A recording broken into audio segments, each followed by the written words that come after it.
Welcome to another segment of You Have Got to Eat at This Place. We're here at the Cart Barn here in LaGrange, Georgia with Tony Bishop, who's the head chef. What's your title, man? Your head chef, owner, CEO? Bible washer, cook, grocery fetcher. I got you. Everything. You do it all, but I know you have great food here. Tell us what you're going to do today here, Tony. I'm going to first show you how we prep our fish. This is some fish that I got in this morning. This is trigger fish from the Gulf, and this is North Carolina flounder. Later today, I also have some snapper, yellowfin grouper, and blackfin grouper, black grouper coming in. Man, that fish looks really fresh. And these are our sea scallops that everybody raves about. Oh, These are U12 count, which means they're less than 12 per pound, and they're dry pack scallops. Dry pack means that they have not been injected with any kind of liquid, so that when you cook it, it remains the same size. The other ones that are wet pack, you'll start out with a scallop this size, and when you cook it, you wind up with one that big around. I told you that looks great. That's about a what, $1,200 bucket? Nah, that bucket right there, believe it or not, is $146. Wow. So we don't buy any trash here. Gotcha. All right, and all the fish that we get in, depending on whether it's skin on or skin off, I prefer skin on Gulf fishes so I can identify them. But triggerfish is a tough one to skin, and flounder is a tough one to skin. So all we do when we get this in, these have a row of bones right through here. Mm-hmm. We do what is called a V cut. I'll take a knife, run it through there like that, and cut that row of bones out, and feel it to make sure there's no more. And that's how we prep the triggerfish. It has a membrane on this side that you can remove, but you don't have to. When you cook it, it will dissolve. Gotcha. All right, and on the flounder, we do the same thing. I make a stuffed flounder dish at night, and that's basically the only thing we use this for. I'll take a knife, split it down the middle, cut that row of bones out, lay two pieces together, eyeball it for a size for a portion, trim that off, then I'll put that aside and make a fish sandwich out of it. All right. Then we take that at night, I put a crab cake in there, blacken it, and serve it with a sauce meuniere. All right. Wow, and you get fresh fish in every week? Twice a week. Twice a week? Twice a week. Wow. And you can't beat it. All right, today I'm going to be doing, this is a piece of Gulf snapper that I already have in stock. I've got some coming in, but I'm going to do it with this today. I'm going to butterfly this to save time with you guys here, and then I'm going to do something else with it later. All right. And that's snapper, you said? That's Gulf snapper. Gulf snapper. Wow. All right. Now this is what's going to go with the Gulf snapper. This is going to be an Asian slaw. All right, and that, it's got cabbage, shredded red cabbage and carrot. I'm putting equal parts red onion, green bell pepper, and red bell pepper. We'll toss it in there together. And this is equal parts chopped cilantro and fresh ginger. I love cilantro, man. That's going in there. All right, now, this is sesame oil, guys. This goes in this dish, but you want to put just a small amount because it'll overpower the dish. It's real nutty and real strong tasting. So I'm going to put a little bit of that in there. Soy sauce. I prefer LaChoy. Everybody else will say Kiko Man's. Nah, this is the best. A dash of soy sauce.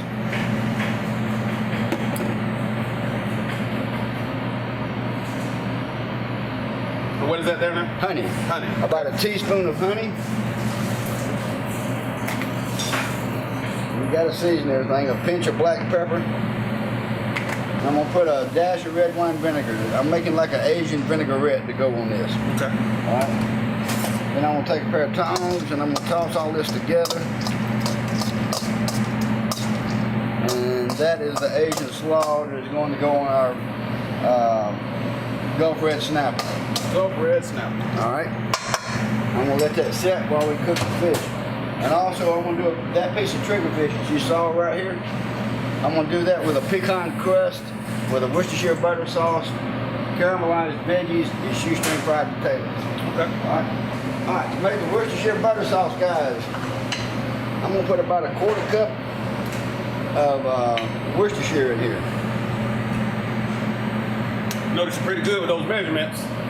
Like Justin Wilson. Yes, sir. Get a cup out. I'll show you. That's exactly right. Exactly. I'm going to put a couple of squirts of lemon juice in there, not much, because you don't want to overpower it. And it requires a little bit of salt. Not much, because the butter that you go whisk into it is going to be a salted butter. All right, now this I'm going to put on the burner over here to cook. That it reduced in half. When it reduces in half, I'm going to whisk in about a half a stick of butter.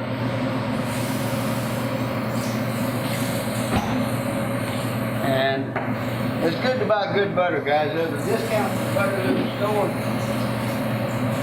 Land O'Lakes is pretty good. Flugra is really good. But the key to buying butter, read the ingredients right here on the side. And it says if it contains milk in it, they're all rated AA butters. But some of them right here in the list of ingredients will say milk and cream. If it says milk, there's not as much milk fat in the butter. All right? So the one without the milk is the one you want to get. And whatever your pocket can afford. This is going to go into that sauce. While that's doing that, I'm going to put this fish on to cook. This is a mixture of pecans and breadcrumbs.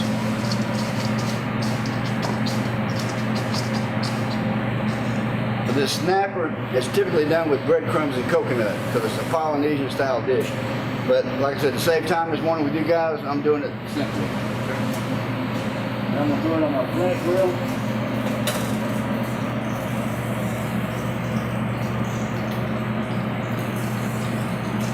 I'm going to do the same with the triggerfish. Same crust on it.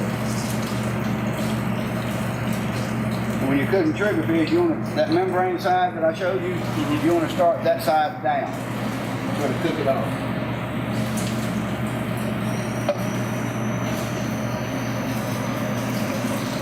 This is one thing that I get asked to show people more and more every year. It's how to make up a hamburger patty from a chunk of hamburger meat. Right. We sell an average of 40 to 50 burgers a day, and every one of them are hand patted by me. That's a half a pound hamburger. Now watch this, guys.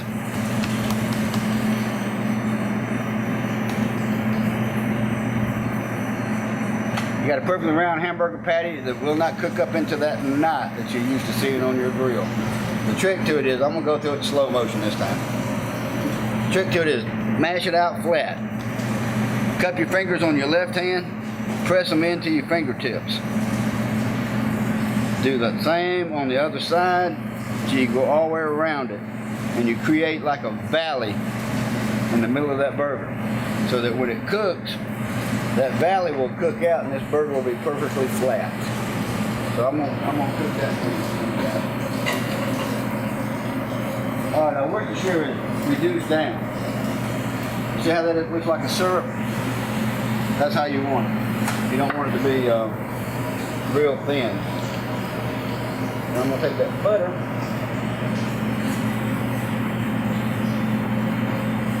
and whisk it in to make a sauce. If you try to leave it on the heat and put this butter in it, you'll have a nice mix of oil and Worcestershire. Because the butter will get too hot and turn into melted butter, basically. This way you emulsify it, and it makes a nice, thick, pretty sauce. You see how thick that's getting? That's the consistency that you want for this sauce. All right, that's about enough butter in there, so I'm gonna take that little bit, chunk it away. I'm gonna set this off to the side till we get ready to put this together. I'm going to toast the hamburger bun for our burger.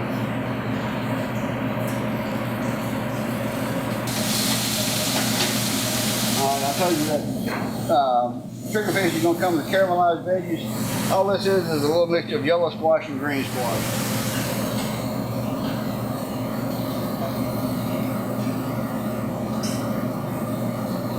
Put that on the grill. Take a little bit of finely chopped red onion. Like I said, everything needs seasoning, guys, so we're going to put a little salt and pepper on it, that's it.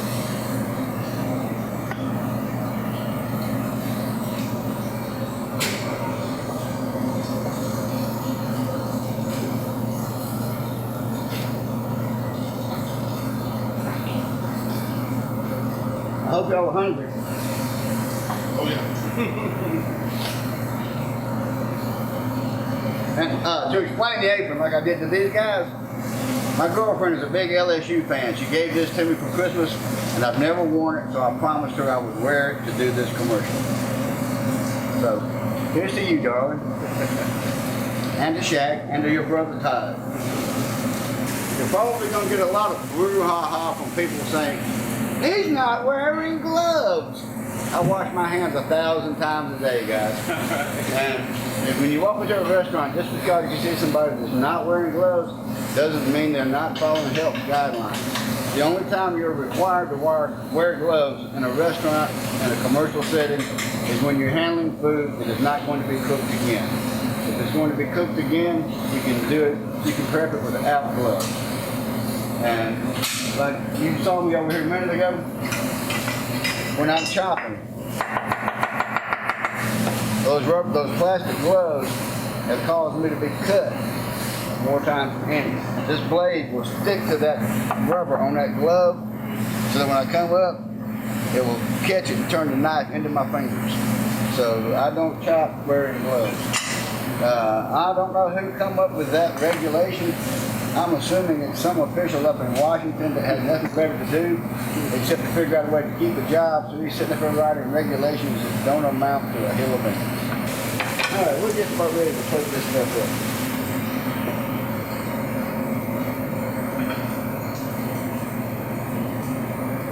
Alright guys, this is a product I'm going to introduce you to. You can buy this in almost any grocery store. This particular brand is Magi. Taste of Asia. It's a Thai sweet chili sauce. I stole this recipe from a restaurant in Destin, Florida called Tommy Bahama. I'm basically going to put that Thai chili sauce on the plate.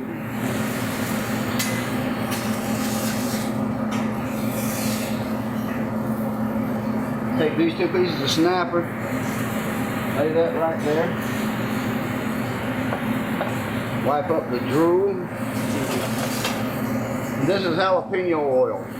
It's nothing but olive oil, extra virgin olive oil, fresh jalapeno, seeds and all, and a little bit of salt. I'm going to dot that right around the edge of the plate.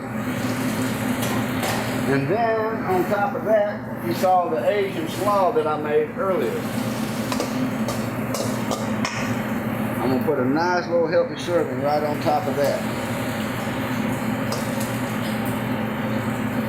And there you have snapper, the Thai chili sauce, jalapeno oil, and Asian slaw. And that's ready to eat. See how simple that is, guys? Yeah. Did it go out? This is a Cart Barn burger. We typically serve that with fries, but I got a feeling I'm overfeeding these guys this morning. That's good. So I'm just going to give them a cheeseburger. And now I'm waiting on him to get those.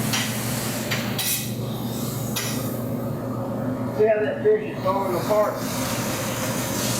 Trigger fish is a really, really tender fish. I told you the vegetables were caramelized. If you look at these vegetables, they've got a little brown edge to them. That's what I mean by caramelized.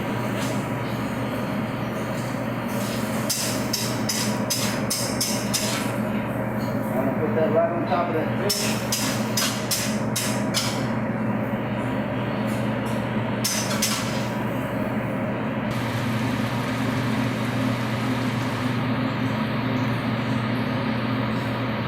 We cut these on a mandolin. If you don't know what a mandolin is, it's not the little get fiddle that you see everybody play.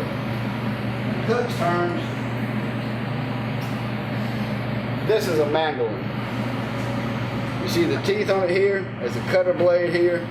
You can remove that blade and cut potato chips. You can even slice tomatoes on it if the thing is very sharp. You can cut veggies on it.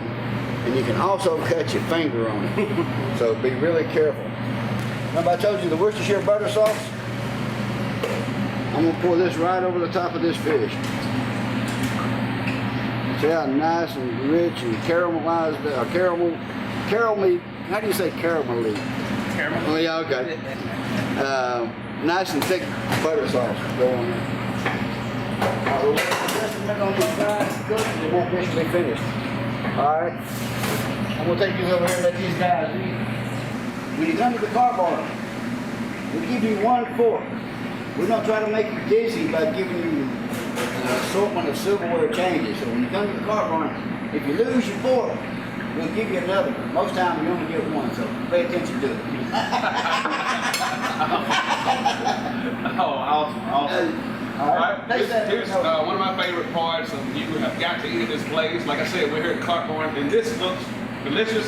I'm getting ready to taste this. And once again, Tony, can you tell us what type of fish is this? That is Gulf red snapper with a pecan crust, with Thai chili sauce and jalapeno oil and Asian slaw. And it is a fabulous dish. This tastes terrific. This tastes fantastic. How long have you been cooking? How long have you been a chef? I've been cooking since I was 18 years old, and I'm about to be 60, guys, so 42 years. And if you get a picture of this thing over here on the wall, everybody wonders what happened to me. In Clover Restaurant, I was their chef for 12 years. Highland Century Club, their chef for 10 years. And how I wound up with this place, Alan and I tried to lease a restaurant here that closed, and they wanted too much money for the lease, so we told them no. So for me to have something to do and stay on LaGrange, he sold me his driving range, and my twin brother and I, Terry, turned it into this in 2003, and we've been here ever since. Wow, great. This tastes like, can this be considered a Caribbean dish? Yes, or Polynesian, Caribbean. And this is Gulf triggerfish. Gulf triggerfish. With shoestring fried potatoes, Worcestershire butter sauce, and caramelized veggies. Kevin just thought that one was good. This one's gonna blow him away.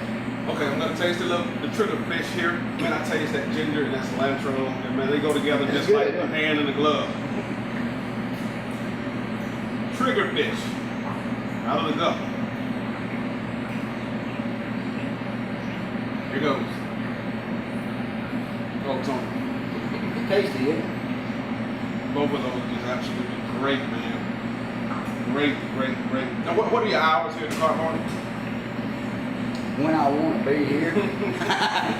No, we're open lunch Monday through Friday, 11 to 1:30. Dinner Tuesday through Thursday, 5:30 until 8. On Friday, 5:30 until 8:30. We don't open Monday nights, and we don't open Saturdays or Sundays. And also, we don't serve alcohol, guys. Well, good deal, man. This wraps up another segment of You Have Got to Eat at This Place. And I'm telling y'all, you have got to eat at this place, the Cart Barn, here in LaGrange, Georgia, on the Wjcn Road. Tony Bishop would definitely hook you up, and you would leave here satisfied and fulfilled.